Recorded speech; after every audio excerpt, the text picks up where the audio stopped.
Dito isso, boa noite para você que está em casa. Está no ar o Troca de Passes desta sexta-feira. É raro, né? Mas é bom quando temos um jogo do Campeonato Brasileiro também na sexta-feira para nos premiar aqui, né? Hoje, um 2-2 bastante movimentado no Maracanã, cheio o Maracanã. O Fluminense fez uma promoção de ingressos, o seu torcedor atendeu ao pedido do Fluminense, foi ao estádio. Uma pena para o torcedor do Fluminense que a vitória não veio, né? Menos mal que conseguiu um empate no final. O Fluminense ganha uma posição, porque havia sido ultrapassado, né, com o desfecho da rodada, mas ganha a posição do Juventude. Fluminense e Juventude têm 38 pontos, os dois fora da zona do rebaixamento neste momento, mas nos critérios de desempate o Fluminense está à frente, porque o Fluminense tem 10 vitórias contra 9 vitórias do Juventude, certo? O Criciúma, que está na zona do rebaixamento, assim como o Bragantino, tem 37 pontos, ou seja, um a menos do que o tricolor das Laranjeiras. E o Fortaleza segue na briga pelo título, mas ficou mais difícil, né? Se fosse mantido o resultado de vitória, o 2-1, como estava se desenhando, o Fortaleza se colocaria ali numa posição boa para disputar o título, apenas 3 pontos atrás do Botafogo, que é o líder do campeonato, mas com o empate e o gol do Cano, o Fortaleza fica a 5 pontos do Botafogo. Restando 4 rodadas, complica bastante a possibilidade do Fortaleza de conquistar o título do Campeonato Brasileiro. Convido vocês aí de casa para participarem com a gente por meio da hashtag Troca de Passes. Hashtag Troca de Passes está aqui na sua tela, olha só. Hashtag Troca de Passes. Vá lá no Twitter, no X, queremos ouvi-los, tricolores. A torcida pegou bastante no pé do Martinelli ao longo do jogo, né? Foi muito vaiado o Martinelli. Houve ali um erro no gol do Fortaleza, né? O primeiro gol do Fortaleza. Vamos falar mais sobre isso ao longo do programa. Mas queremos ouvi-los, torcedores do Fluminense, torcedores também do Fortaleza, que vocês se manifestem aqui por meio da hashtag Troca de Passes, certo? Tem reclamação do Fortaleza também com relação à arbitragem, tá? Daqui a pouco a gente vai falar sobre isso. Destaque rapidinho, porque eu recebo a informação que a nossa cabine já está pronta no Maracanã. Tudo certo, Mansur? Boa noite agora, devidamente. Boa noite, Felipe. Boa noite, Alex. Não, rapidamente sobre o jogo. É difícil você dizer que o Fortaleza talvez tenha sido conservador demais, porque essa tenha sido a cara do time ao longo do campeonato. Mas o jogo oferecia muito espaço no segundo tempo para ele conseguir matar o jogo. O jogo veio demais para perto da área dele e uma jogada do Samuel Xavier acabou tirando a vitória do Fortaleza e provavelmente a chance de continuar muito próximo dos líderes. O Fluminense, a gente tem bastante coisa para conversar. O Fluminense perdeu a principal característica de quando ele subiu na tabela, que era ser um time vigoroso, forte defensivamente e que era rápido e tinha força para arrancar e atacar em poucos toques. Ele perdeu essa característica e se tornou um time, para mim, muito desequilibrado e muito exposto. Bastante vulnerável hoje no setor defensivo, né, Alex? Boa noite. Boa noite, Felipe, Mansur. Hoje eu falo um tom abaixo, mais tranquilo. Boa noite para todo mundo que está em casa. Você viu, né? Isso. Fiz vários exercícios vocais para estar presente. O que a torcida do Fluminense queria hoje? Torcedor. Você não vai fazer dizer isso. Que você que viu esse detalhe. Acho importante. Uma faixa lá, né, Mansur? Você falou? O que era? Querendo um juiz, o quê? Ele me faz fazer as brincadeiras que eu faço fora do ar, não é? Mas isso Eu fiz uma brincadeira dizendo que a torcida do do Fluminense queria um juiz estrangeiro pro lugar do Klaus. Por quê? Tinha uma faixa atrás, jogou o juiz de fora. Dito isso, vamos à cabine, porque eu sei que Dandan gosta dessas piadinhas do Mansur. Dandan, PC Vasconcelos e Júnior. O maestro tá sorrindo lá no Maracanã, ao lado dos amigos. Não podia perder a oportunidade. Piada fora do ar é boa, no ar também Eu devia ter aprendido já a não fazer fora do ar para não levar para o programa. Agora tivemos um bom jogo aí no Maracanã, né? Embora, imagino eu, que nenhuma das duas torcidas tenham saído satisfeitas, né? Porque o Fluminense não consegue se afastar devidamente do Z4, e o Fortaleza não consegue se aproximar do Botafogo, que ficou mais distante do título. Dandan, bem-vindos, meus amigos. Alô, amigos, Diniz, Mansur, Alex. Cara, assim, eu acho que quem acompanhou o jogo e não torce nem pro Fluminense, nem pro Fortaleza, acabou se divertindo. Foi um jogo legal, em determinados momentos lá e cá. Mas agora, quem está envolvido ali emocionalmente sofreu, porque afinal de contas o Fortaleza queria vitória e o Fluminense também. Bom, eu tô aqui com o Maestro Júnior e com o PC, eu não vou ficar falando, né, meu amigo? Vou passar a bola para eles, começando com o Maestro Júnior. O que você achou, Júnior, desse jogo, o resultado final? O Fortaleza segue na briga pelo título, o Fluminense ainda está na luta contra o rebaixamento. Seu panorama? Eu acho que primeiro foi dentro da nossa expectativa, né? Pelas necessidades das duas equipes. O Fluminense sair lá de baixo e E o Fortaleza ainda com aspirações para chegar ao título. Os primeiros 15, 20 minutos foram do Fluminense, né? Começa com essa ótima jogada do Keno e com o gol do Lima, né? Depois que o Fortaleza conseguiu encaixar a sua marcação, diminuindo os espaços, não dando muitas oportunidades para o Fluminense, o jogo do Fortaleza começou a fluir, né?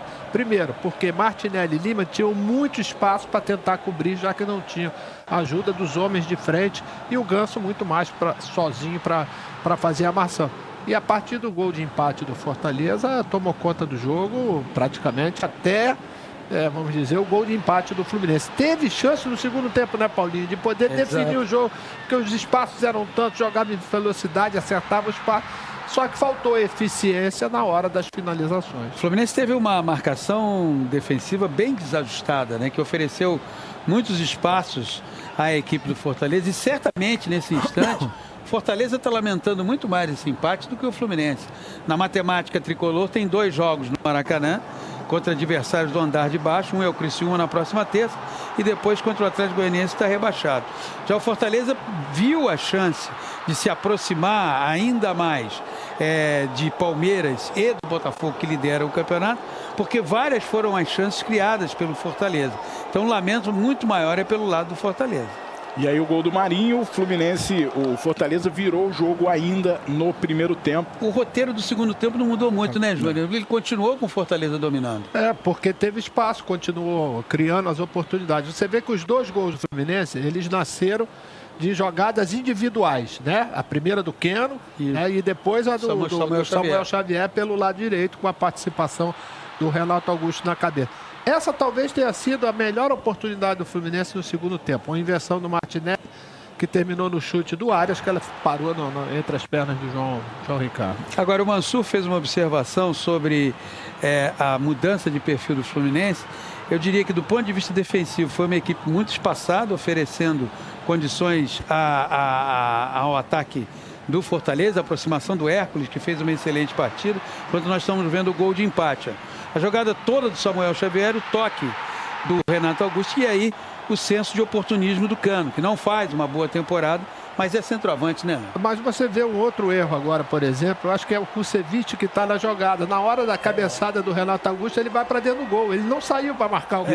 E o detalhe, né? Se tivesse disso, ele teria disputado a bola. Agora é que eu vi, não tinha visto durante a transmissão essa ele esquece do Cano e aí o Cano raspa na bola. E aí teve a alteração do Renato Augusto no lugar do Keno, que o torcedor ficou meio desconfiado. Acabou dando certo, o Renato participando inclusive do gol. Não, o que eu discordei foi a entrada do Serna pelo lado esquerdo, porque o Keno, para mim, foi um dos principais jogadores do Fluminense, exatamente por ser o jogador que trouxe o drible, a tentativa de fazer sempre o 1 contra 1, enquanto que o Serna, pelo lado esquerdo, não foi tão produtivo assim. Muito bem, o Cano ainda deu essa simulada aí e recebeu inclusive o cartão amarelo. E agora me parece que vem o lance, agora é mais uma finalização do Hércules. Não, essa é do Lucerno. É Lucerno, é verdade. E o Fábio jogou a bola para escanteio. Mas eu acho que no final de tudo foi um castigo pela falta de eficiência do Fortaleza. É um time muito bem treinado, é um time que sabe o que faz. Quando ele muda as peças, ele muda somente porque talvez esteja cansado, esteja com cartão amarelo. Porque o time continua jogando da mesma forma, né? E a gente viu o Marinho, quando saiu no primeiro tempo, ele dizer, não, a gente tomou o gol, mas não perdeu o foco, não perdeu a organização. E isso fez com que o Fortaleza realmente pudesse virar o jogo e ter tido chance realmente de fazer o 3-1. Diniz, estamos à disposição. Você sabe, estamos à disposição ou liberados, Diniz? Você que é o nosso chefe agora. Só mais uma com vocês aí. Que isso, pô, não tem essa moral. O maestro estava falando ali sobre o lance do gol, né? E o Kusevich, quando o cruzamento vem da direita, ele está marcando o Cano. E quando o Renato cabeceia, ele deixa o Cano sozinho para ir para a linha do gol. Se ele tivesse disputado a bola, provavelmente, pela altura, pela impulsão, né? O Cano é mais baixo. Olha só, repare que ele está na marcação do Cano, está acompanhando o Cano, olhando para o Cano. Olha lá, no primeiro trave. Aí ele foi para baixo do gol, quando o Renato cabeceou, o Cano acabou ficando absolutamente sozinho. É uma escolha rápida ali, né? Mas acabou não optando pelo mais lógico ali, que era continuar no Cano. Cano que chega a 55 gols no Maracanã, no novo Maracanã. Ele é o terceiro maior artilheiro do estádio. Agora se iguala ao Bruno Henrique. Vocês acharam pênalti a favor do Fortaleza ali no empurrão do Thiago Silva? Ô, Diniz, só uma coisa em relação, Felipe, em relação do Kusevich. É porque ele esperou, talvez, que a cabeçada do Renato fosse para dentro do gol. Então ele foi para ajudar. Né? Na hora tem que tomar uma decisão e, infelizmente, ele ficou o Cano sozinho. A falta, a gente estava até conversando aqui antes de participar com vocês. Os árbitros não estão dando esse tipo de falta. Em algumas situações, né, eles até estão marcando, mas esse tipo de falta aí, com os braços, eu tenho falado sempre isso, os jogadores estão usando muito os braços e, naturalmente, se for fora da área, ele vai dar. Esse é o exemplo mais bem acabado da ausência de critério da arbitragem brasileira. Pode ser que num jogo de amanhã aconteça lance semelhante, o VAR se manifeste e seja marcado o pênalti. O Sacha falou, né, que o pênalti contra o Palmeiras, aqui, viu, sofrido pelo Palmeiras. Então, foi exatamente esse tipo de jogada. Então é assim, como a arbitragem brasileira não tem critério, você vai ter árbitro que vai marcar e vai ter árbitro de vídeo que não vai intervir. Vai ter árbitro que a arbitragem de vídeo vai se sentir empoderada para falar e aí vai resultar na marcação de um pênalti. Mas é apenas mais um exemplo bem acabado, recente, da ausência de critério da arbitragem brasileira. Exatamente, é isso que pega, né? Porque a gente vai mostrar aqui um outro lance muito parecido com esse em que o Fortaleza também aparentemente foi prejudicado, né? Porque a falta de critério ou não dá nenhum dos dois, ou dá os dois, né? Num lance contra o Palmeiras, em que foi marcado o pênalti naquela oportunidade em cima do Flaco Lopes. Deixa eu agradecer meus amigos aqui, Dandan, Júnior, Maestro, PC. Abraço. Obrigado, meus amigos. Bom descanso para vocês. Bom programa. Obrigado pela participação aqui no Troca. Valeu, gente. Valeu. A gente vai continuar aqui. Daqui a pouco o Paulo César de Oliveira estará aqui com a gente para falar sobre a arbitragem. Os amigos até disseram ali, Mansur, Alex, que talvez os tricolores das Laranjeiras, porque os dois são tricolores, né? Talvez os torcedores do Fluminense tenham saído um pouco menos insatisfeitos com o resultado em relação aos torcedores do Fortaleza. Eu tenho um pouco de dúvida, né? Porque o Fortaleza poderia ter se colocado de novo a disputa do título, né? E a derrota no final acabou distanciando o Fortaleza. E o empate, né? O empate acabou distanciando a Fortaleza da disputa, né? E no caso do Fluminense, o perigo continua iminente, né? Poderia ter aberto 4 pontos de vantagem em relação à zona do rebaixamento para deixar a situação bem mais tranquila, né? 4 não, né? Ele mais abriga 3 pontos para deixar a situação um pouco mais tranquila. Mas está ali à beira do Z4. O jogo de terça-feira do Fluminense com o Criciúma no Maracanã já tinha um aspecto decisivo, independentemente do resultado de hoje. Mesmo se ele fosse a 40, o Criciúma poderia ir aos mesmos 40 se vencer o jogo no Maracanã, que vai fechar a rodada na terça-feira. Mesmo dia que já se abre outra rodada no Campeonato Brasileiro. Mas, enfim, a questão é que agora o jogo se tornou absolutamente fundamental para o Fluminense. O Fluminense vai apostar muito nesse jogo do Criciúma e no jogo do Cuiabá, que é o outro jogo que ele tem no Maracanã, de agora até o final da temporada. São 2 confrontos, né, Mansur e Alex, amigos do Troca de Passe. Para um time que está na situação do Fluminense, ele não pode pensar em perder pontos. Não. Ele precisa fazer 6 pontos nesses 2 jogos, porque ele tem outros 2 jogos dificílimos. Liga a Arena com o Atlético Paranaense. Exato. E encerra com o Palmeiras no Allianz. Disputando o título, provavelmente, na última rodada. Então, os 2 jogos para pontuar e se livrar, provavelmente, do rebaixamento, porque com 6 pontos o Fluminense iria a 44, provavelmente é uma pontuação que deve dar uma folga aí para esses times. São jogos que não pode deixar escapar, né, Alex? Não tem como, mas vai afunilando. Já tiveram outros pontos, como o jogo do Grêmio, Fluminense, enfim. E chegou numa parte delicada. Eles não queriam e fizeram por onde, às vezes, não chegar. O Fortaleza é um time indigesto, né? Assim, nesse sentido, para participar. É um time eficiente, é um time chato. Lógico também, o Fortaleza tem que lamentar, sim. Hoje ele teria que estar vislumbrando a questão do título, né? Nesse tempo todo, e a chance era grande. Só que a tensão, ela aumenta porque só falta 4 pontos pro Fluminense, né, cara? Nesse nível de igualdade com os jogos... 4 jogos, né? E, ao mesmo tempo, nesse nível de igualdade desses 4 jogos, com essa tensão a mais de estar ali perto, ela é terrível. Então, o jogo hoje, ele fez por onde, às vezes, vencer, porque saiu ganhando. teve por onde perder, então o empate acabou saindo de uma maneira ainda, um ponto, como diz o Mano Ló que chegou, né? Um ponto é um ponto, vai comemorar, deixa ali, mas realmente apertou muito o cadarço ali para o Fluminense ficar mais desconfortável. Se a gente fosse pensar em termos de tabela, né, Mansur, com a situação que se desenhou para Fluminense e Fortaleza nesse final de campeonato, um ponto contra o Fortaleza, mesmo em casa, não chega a ser uma tragédia, Não, né? um time está brigando contra o rebaixamento e o outro brigando por título. Exato. O Fortaleza, Nessa matemática, por exemplo, venceu o Flamengo no Maracanã, né? Isso. E venceu o Palmeiras no Allianz Parque. Não, O Fluminense... empatou, né? Empatou? 2-2, não foi? 2-2. Foi 2-2, é verdade. É o lance que, inclusive, vamos mostrar aqui daqui a pouquinho. Houve empate. Então, empatar com o Fortaleza não tem nada de anormal. É que as circunstâncias do Fluminense... o torcedor do Fluminense, eu acho...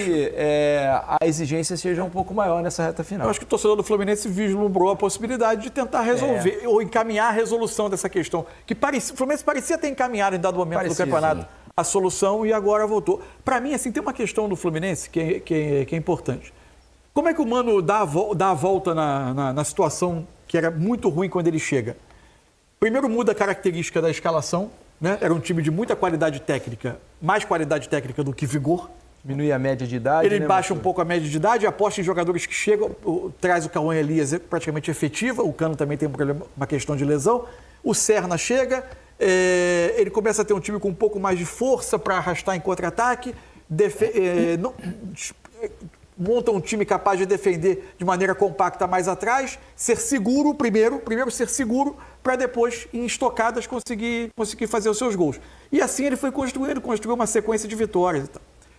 Tem uma questão, hoje você olhava a escalação inicial do Fluminense, o meio-campo com o Martinelli, com o Lima e com o Lima. O Mano vai falar, depois a gente volta a comentar. Vamos ouvir, né? então, o técnico do Fluminense, Mano Menezes, direto do Maracanã, depois do empate em 2-2. Você tirou um meia para botar um atacante, né? Tirou um lateral para botar um ponta, substituições que alteram muito no esqueleto do time. Eu queria que você explicasse um pouquinho essas mudanças e se o objetivo era buscar essa trocação com Fortaleza depois de ter tomado a virada para achar o gol. Obrigado. Bom, a gente esperava um jogo muito difícil porque o adversário tem muita qualidade, ele está disputando o título do campeonato por méritos seus, pela sua campanha. Tem um trabalho bem consistente, um time muito vertical, né? Eles estavam vindo de 2 vitórias de 3-0. Então estavam muito confiantes, mas o Fluminense iniciou bem a partida, conseguiu propor coisas importantes para sair na frente. Depois existiram pequenas modificações no jogo. O Vojvoda mudou o jeito da equipe jogar, baixou para uma linha de 5 para cuidar o nosso lado esquerdo com o Keno, que estava levando vantagem sobre o lado, Lima e Keno e Diogo. E aí nós saímos do jogo, né? A primeira bola do gol que tomamos era uma bola controlada pela gente. E devolvemos a tranquilidade a eles, perdemos um pouco da tranquilidade, porque o torcedor ficou um pouco ansioso, naturalmente ansioso, né? Ele veio, ele quis ajudar, mas ele está tenso como a situação é tensa. E aí a gente começou a errar e dar espaços para um time contra-atacar que é mortal nesse tipo de jogo, né? Fomos para o intervalo dessa maneira, modificamos um pouco o jeito do posicionamento da equipe, tirei áreas da ponta, porque achei que estava muito como ponta-ponta. E para nós, aquela hora, ele com linha de 5 não adiantava a gente fazer ponta-ponta, porque ficava com a área muito vazia, eles com 3 por dentro. Nós já tínhamos feito 2 ou 3 jogadas pelo lado, mas não conseguimos concluir. O time voltou com volume, fez um segundo tempo, né, de imposição, de entrega, de superação. Mas a gente precisava cuidar aquele contra-ataque sempre, porque era um contra-ataque difícil, né? Depois a gente foi mudando também um pouco das questões de troca. O Cauã não estava numa noite tão feliz, isso acontece, isso é normal, às vezes as coisas não dão tão certo. A gente fez a troca por Cano, que não estava 100%, e vocês viram que não estava 100%, porque terminou o jogo mancando, né? Teve um probleminha muscular aí no jogo do treino do sábado passado.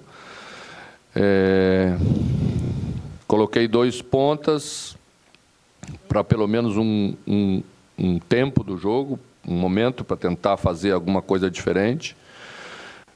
Achei que ficou perigoso demais, o meio ficou um pouco aberto demais. Eu coloquei Renato para dentro, acho que a equipe ficou mais calma com essa bola no pé, tentando de várias maneiras chegar ao gol de empate. Chegou o gol de empate. E a gente fez a última alteração para tentar vencer o jogo, porque esse era um dos nossos objetivos. Quase conseguimos. Saímos daqui com um empate que não era o melhor dos resultados, mas a equipe sai forte pela postura, pela busca, pela maneira como se entregou para buscar um resultado adverso e sair no mínimo com um ponto aqui que dá mais um ponto na tabela para a gente e nos deixa mais forte para terça-feira. Boa noite, mano. Eduardo Alves, do portal BTB Esportes. Como você acabou de falar, Fortaleza é um dos times que compete pelo título brasileiro. E antes dessa partida, antes da data FIFA, o Fluminense tinha enfrentado o Internacional, que também é uma equipe que está já nesse escalão mais em cima. Nessas 4 partidas restantes, o Fluminense vai enfrentar Criciúma, Atlético Paranaense e Cuiabá. São equipes que estão um pouco mais perto do Fluminense. Queria ouvir de você o quão importante é enfrentar essas equipes que estão ali mais perto na tabela para poder, de repente, ficar mais confiante para os resultados e conseguir, sei lá, um fim de temporada tranquilo. Bom, as temporadas são como elas são, né? Os times que estão acima, e o futebol brasileiro é muito assim, quando inicia a temporada todo mundo se acha candidato, né? Mas depois o campeonato vai separando as turmas, né? Quem está lá na frente é porque fez um desempenho de campeonato muito melhor dos que estão lá embaixo. Então é sempre mais difícil pela qualidade que eles têm, pela confiança que eles têm, pelo que eles construíram no campeonato. Não que o outro jogo não vai ser mais fácil. Tem uma outra característica de jogo, o jogo que vamos jogar na terça-feira, a gente sabe disso, tá? Mas você também vai ganhando confiança, fazendo resultados,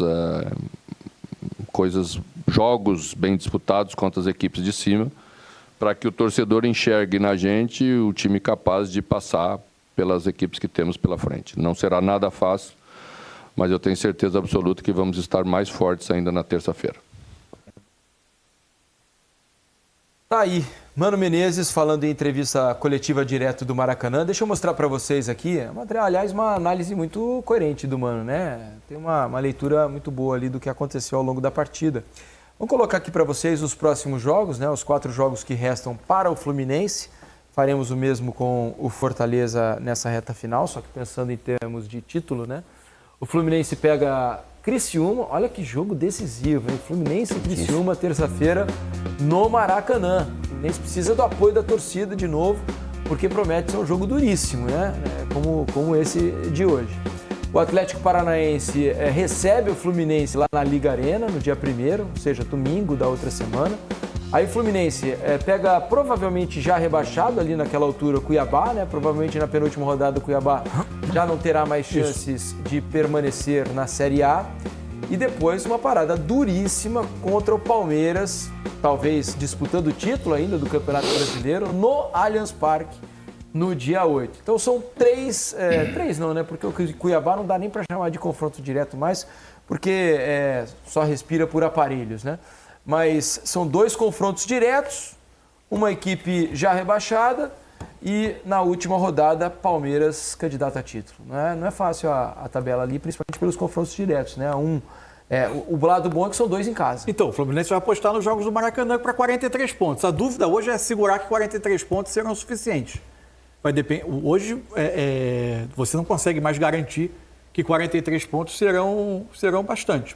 Como é um 44, né, Mansur? Se mais 6 pontos, se o Fluminense fizer 2, com 38, 44. Perdão. 44 já se aproxima um pouco mais. O empate de hoje, 40, porque eu estava na cabeça com os 37, porque o Fluminense estava perdendo o jogo até os minutos finais. Os 2 confrontos diretos, né? Atlético Paranaense e Criciúma é o que ajuda, de repente, ou ajudaria nesse sentido. Né? Fora o Cuiabá, né? O Cuiabá já rebaixado. já está atrás, teoricamente, né? É o jogo mais fácil. Já está atrás, Só concluindo, assim, quando a gente estava falando antes do Mano entrar, porque eu acho que isso é importante para o momento do Fluminense.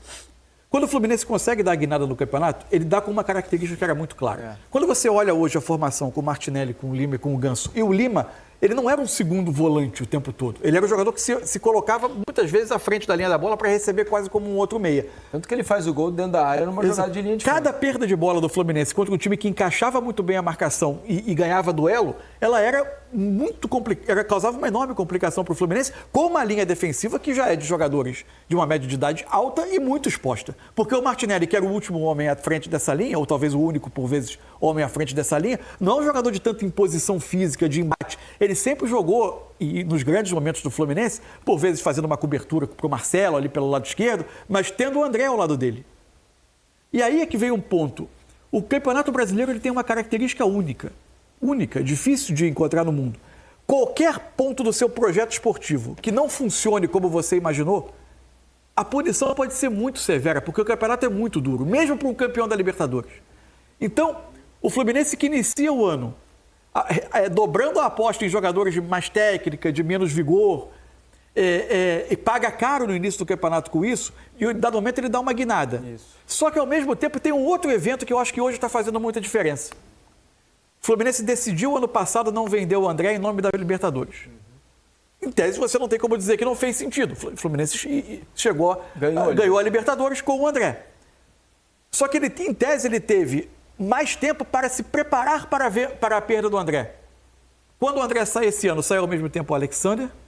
E aparentemente a escolha, eu não posso dizer hoje que a escolha pelo Bernal é um equívoco.